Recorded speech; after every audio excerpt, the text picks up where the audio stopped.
meu nome é Adriane Schirman e iniciamos agora mais uma Memória Legislativa. O nosso entrevistado de hoje é Luiz Alberto Zeballos Rolon, conhecido como Luizito.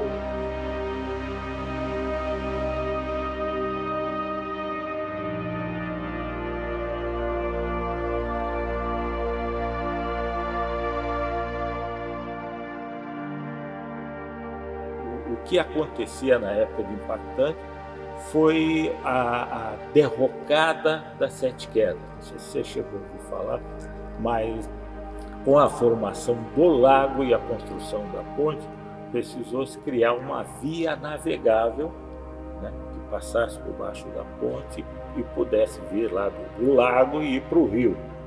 E aí então tinha que derrocar, ou seja, implodir algumas rochas estavam submersas, mas que poderiam atrapalhar a navegação.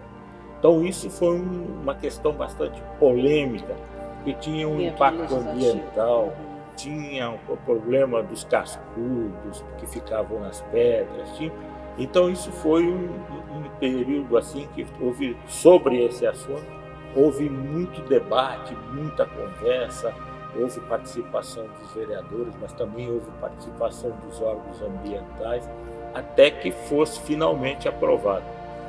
Outro assunto que eu lembro assim vagamente, que deu bastante discussão, bastante polêmica, foi a aprovação do Estatuto de Servidor Público Municipal, né? Que antigamente não tinha,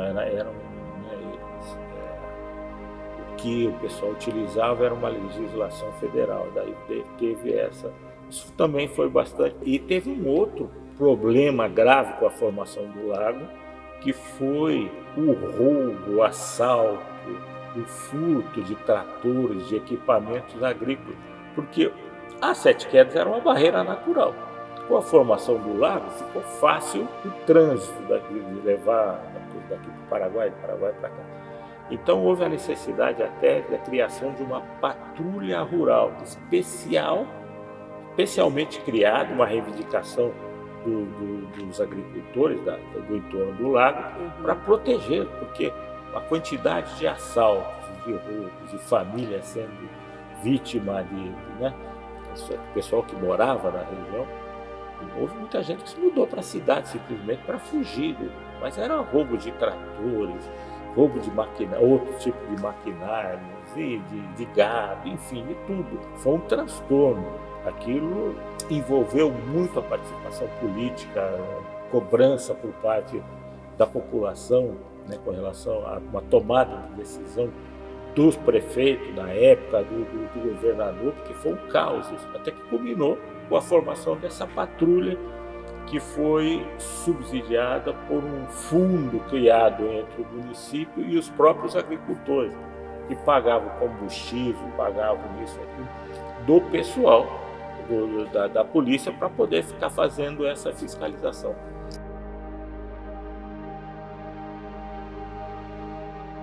O que tinha na época era o maior contato do eleitor com o político que estava na base, com o vereador e o prefeito, né? Então, os vereadores todos conheciam os seus eleitores praticamente um a um. Sabiam quem eram, né? Então, esse contato era bom no sentido de aproximar disso. Mas, por outro lado, os votos eram muito de compadrio, muito de amizade, muito disso. Quer dizer, o pessoal não tinha aquela formação que hoje você já vê, cobrança, de entender da política, de querer saber quem é quem, de se posiciona. Não, bastava que não, é o Luizito, não, é o filho da dona Nélida, não, é o cara que vem aqui em casa, almoçar junto, a gente precisa de alguma coisa, vai lá. Então.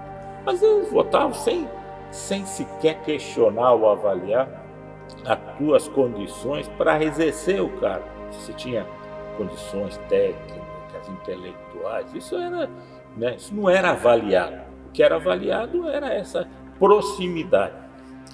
E aí, então, quem tinha contato com o povo era esses dois políticos, o vereador e o prefeito.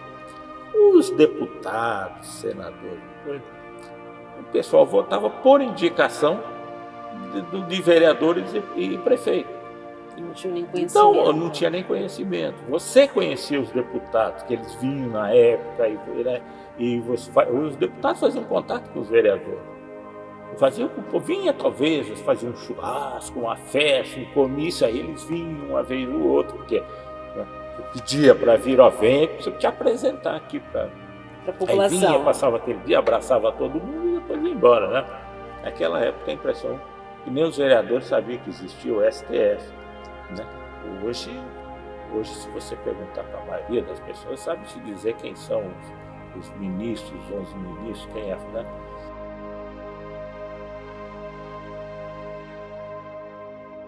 Eu não tive trajetória política. Eu tive uma participação política, porque eu fui vereador uma legislatura. Mandato.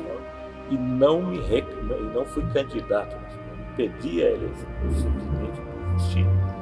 Eu falei, olha, já acredito que já participei. Eu vi como funcionava, qual era o esquema que funcionava, e não chegou a me empolgar, sabe? Eu não pretendia ser prefeito, deputado, nem nada disso. Já contribuí agora. Eu fui mais assim, até por imposição da minha família. Minha mãe, vai, aquele negócio todo. Mas você, não sei o que, daí. Mas depois que eu fui a primeira vez, daí meu irmão, Roberto, se animou. Aí ele falou, mas ele já era mais político. Muito político. Roberto era polêmico, muito aguerrido, de disputas e coisas, de se expor, de cobrar. O Roberto sim, tinha. E o Roberto, se não tivesse falecido, ele teria seguido a carreira. Eu ia te fazer essa pergunta agora. Teria, com certeza. Será que ele teria se candidatado até a prefeito? Ele teria seguido? Ele teria, sim. Porque ele tinha essa verve, tinha esse perfil. E só faço. Teria sido um bom prefeito, eu acredito, um bom deputado, porque ele tinha um perfil assim, bem. Um olhar assim para o pessoal menos favorecido. Ele tinha realmente, né? Não era um negócio dele, ele via essas injustiças sociais e coisa e tal. Então, eu acredito que ele teria sido, se tivesse vivo, teria continuado com essa. Ele sim teria uma trajetória política.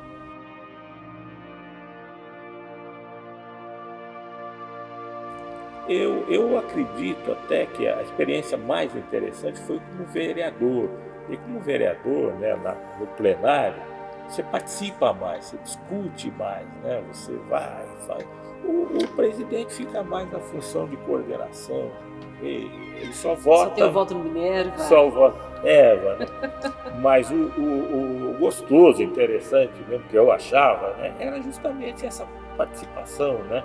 Discutir os projetos, discutir as indicações, que é aquela negócio de indico isso, indico, não sei se existe. Você tinha bastante indicação? Era o que tinha, era a indicação. Então, era esse debate que era interessante. Requerimentos. Eram essas coisas que eu achava que né, você discutir realmente, né? Discutir com o pau.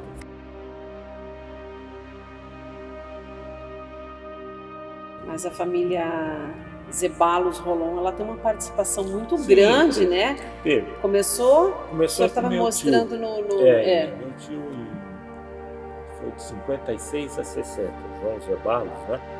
Depois meu tio foi candidato a prefeito, perdeu as eleições por, se não me engano, 20 votos. Olha, tão Vicente Augusto Brilhante.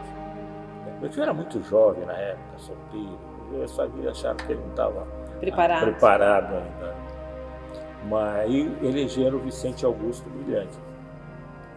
Mas ele depois continuou na vida política. Ele tinha muito trânsito, esse meu tio, no governo do Estado. Ele conhecia deputados e governadores. Mas aí meu tio também gostava muito de política. E a minha mãe também. A mãe adorava isso, né? Então a família sempre esteve envolvida de alguma forma, né?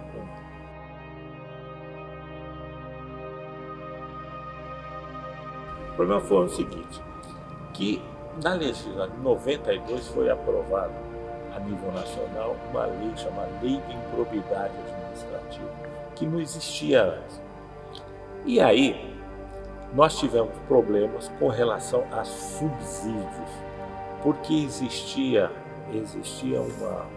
uma discussão o que seriam esses subsídios, porque na Constituição falava em 75% da remuneração dos deputados estaduais.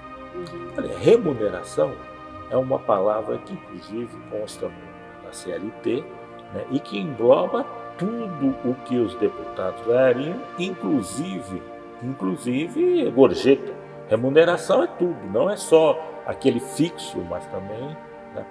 E então existia essa discussão. E aí, o que aconteceu? Nós tivemos um assessor que falou, não, é tudo. Mas a Assembleia mandava para nós só o subsídio fixo, quanto ela ganhava, não mandava quanto que ganhava de verba de representação, de auxílio isso, auxílio aquilo outro e tal. Né?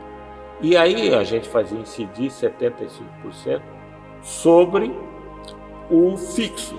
Aí eu falei, não, você tem que fazer incidir sobre a remuneração. E não dava lá grande diferença. Mas o que aconteceu? Isso aí passamos a fazer o recolhimento do subsídio dos vereadores com base numa remuneração que tinha os deputados estaduais. Só que nós não tínhamos um olerite dos deputados. Então, isso aí causou um problema, né, que nós fomos depois, a gente foi condenado por improbidade administrativa, e perdemos cargos, perdi até o cartório em função disso. Então, isso me causou Só que depois, isso foi revertido, né, uma ação rescisória, porque o que nós tivemos, além de devolver, que o valor da devolução não era tão grande, porque não era muito que nós tínhamos ganho. Mas o que pegou mesmo foram as penas acessórias, que foi perda disso, perda daquilo. E aí depois, 10 anos depois, as ações se arrastando pelos tribunais, nós fomos absolvidos, né? Porque eles entenderam que as penas acessórias eram muito duras para o que tinha o delito, entre aspas, que tinha sido cometido, não é porque tinha sido devolvido. Então aí uma ação rescisória restabeleceu todos esses direitos. Tanto é que o Chiome voltou para a prefeitura, todo mundo. O Heraldo pôde ser candidato, não poderia, né? E eu tinha perdido, passei no concurso, em primeiro lugar, o concurso para o cartório aqui. Sim. Não pude assumir e até hoje brigo na justiça para assumir o cartório, porque eu fui o primeiro colocado no concurso e não assumi por umas penas que foram revogadas, que não tenho mais ainda, né? Então eu posso, né? Só que fazem 10 anos que eu mandado de segurança, não julgo. E não tenho nenhuma pena a mais acessória. Estou penalizado mais com pena daquilo. O que eu fui era devolver o dinheiro, nós já devolvemos, em dobro, né? Então, foi em 2012. Então, e hoje ele ainda está na justiça. Estamos lá brigando. Mandado de segurança. Para que eu retome, porque o mandado de segurança é um negócio supostamente rápido, ágil, né? Não é uma ação de conhecimento, sistema. Está lá. Luizito, nós queremos agradecer a presença do senhor aqui. Foi muito importante esses relatos, essa memória legislativa. Isso vai contribuir para o nosso trabalho, né? Que nós teremos agora mais 8 entrevistados neste ano, né? Trazendo histórias aí da Câmara, porque é importante, né? Esses momentos aí para essa juventude, para saber o que vocês viveram lá atrás. Eu lhe agradeço muito, tá? Não seja por isso. Estou à disposição para precisarem de mais algum. Mas eu acho que tem bastante vereador aí que pode contribuir bastante para esse projeto muito interessante que vocês estão desenvolvendo, que é esse projeto de memória, né? um resgate dessa memória e mostrar para essa juventude que está chegando, né, ávida por conhecimento, por saber o que está acontecendo, de onde partimos e por que estamos nesse nível hoje. Interessante. Tem um começo. Parabéns pelo projeto, parabéns pela desenvoltura que você está conduzindo tudo isso.